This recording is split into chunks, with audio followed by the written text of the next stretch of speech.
Penguin Random House Audio presents The Name of War, King Philip's War and the Origins of American Identity by Jill Lepore. Read for you by Bernadette Dunne. What's in a name? Words like devastation, rape, slaughter, carnage, starvation are lock and key words to keep the pain at bay. Words about war that are easy on the eye. I'm telling you stories, trust me. Jeanette Winterson, The Passion. This is a study of war and of how people write about it. Writing about war can be almost as difficult as waging it, and often enough is essential to winning it. The words used to describe war have a great deal of work to do. They must communicate war's intensity, its traumas, fears, and glories. They must make clear who is right and who is wrong, rally support and recruit allies, and they must document the pain of war, and in so doing help to alleviate it. Not all words about war do all these things, but most of them do some. The words used to describe and define war are among the tiredest in any language. Bloody, brutal, cruel, savage, atrocious, all are overused and imprecise, and yet they remain shocking, perhaps because of their very vagueness. How does someone far from the scene of battle imagine savage cruelty, except by thinking the worst? Words about war are often lies, false reports, rumors, deceptions. One nation's propaganda may be its enemy's profanity. Truth in war is relative, which is not to say that some kinds of killing aren't worse than others. Each man calls barbarism whatever is not his own practice, Montaigne observed, or, to paraphrase Hobbes, one man calls cruelty what another calls justice. Such words about war, truths, lies, or fine distinctions constitute what political scientist Michael Walzer has called a moral vocabulary of warfare, the language by which combatants justify their own actions while vilifying their opponents. I call your attack a massacre, you call my resistance treachery. One of us may be lying, but one of us may lie dying. If I die, your word treachery is almost as important as my wound, since you alone survived to make meaning of my death. War is a contest of injuries and of interpretation.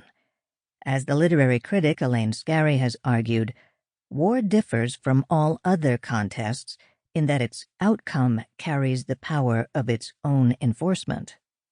My death gives you the power to claim the victory, and even if I survive, you can force me to confess to treachery. Words about war are slippery, and war itself may be the slipperiest of all. War is hell, we say, and war's a game. War is a contagion, the universal perversion. War is politics by other means, at best barbarism, a mean, contemptible thing. We say many things about war, not all of them profound, and few as pithy as these. Eminently quotable remarks aside, war is perhaps best understood as a violent contest for territory, resources, and political allegiances, and no less fiercely, a contest for meaning.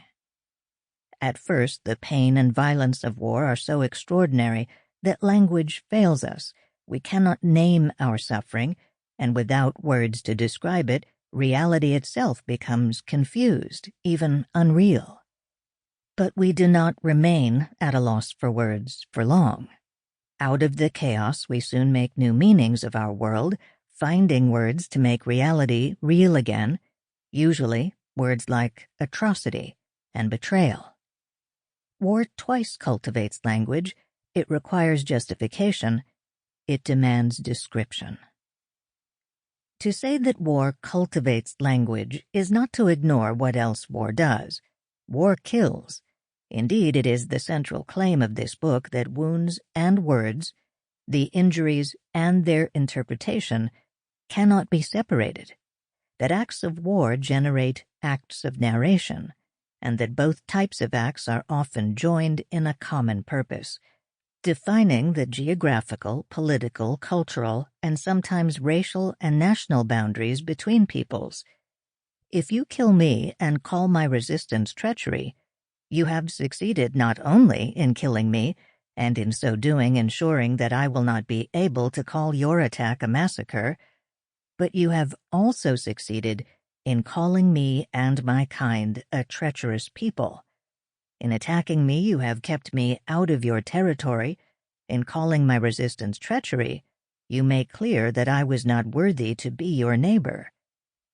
Your success, however, may be short-lived. Future generations and future historians, certainly my descendants and perhaps even yours, may tell the story of our battle differently. They may even declare it a massacre. How wars are remembered can be just as important as how they were fought and first described. If future generations call your attack a massacre, new ideas about themselves, rather than any new evidence about you or me, may propel them to do it.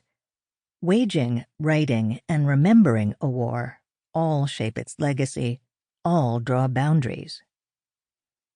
How this all works, of course, is rather more complicated than this crude example suggests. War is rarely so straightforward, and most wars require more than a bit of unraveling. Today, one way we unravel wars is with pictures. Since words about war can be easily exhausted of meaning and their truth easily questioned, pictures can sometimes mean more to us. When we hear atrocity, it is almost impossible not to see stock images: smoking furnaces at Auschwitz, the bloody killing fields of Cambodia, lifeless Bosnian bodies lining a Sarajevo street, newsreels, photographs, satellite videos. The pictures haunt us, yet such images were not always so abundant, not because there were fewer atrocities, but because they could not be so skillfully captured, except with words. This, then, is a study of a war before television, before film, before photography. It is a study of a war in an age and in a place where even crude wood engravings were rare and printed books an uncommon commodity. When the English and Algonquian peoples of 17th-century New England went to war in 1675, they devastated one another.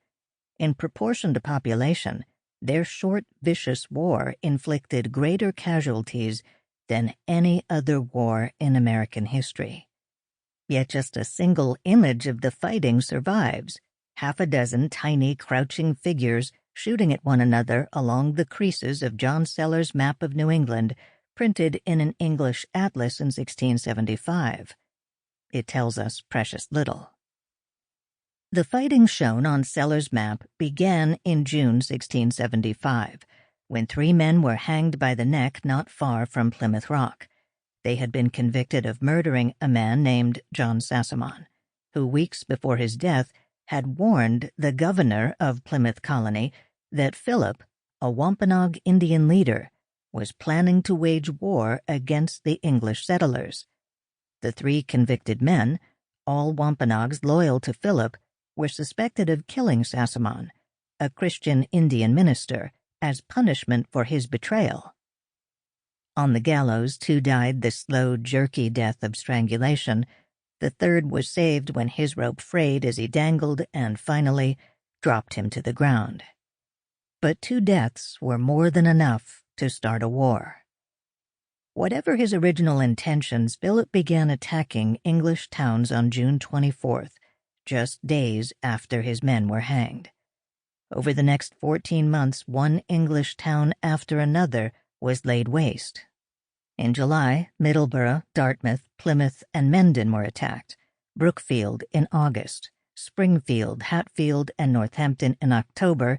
Then, in the winter, Pawtuxet, Lancaster, Medfield, Groton, Longmeadow, Marlborough, Simsbury, and Providence. Still more the following summer. It seemed to the colonists as if the Indians had risen almost round the country. and indeed. Sample complete.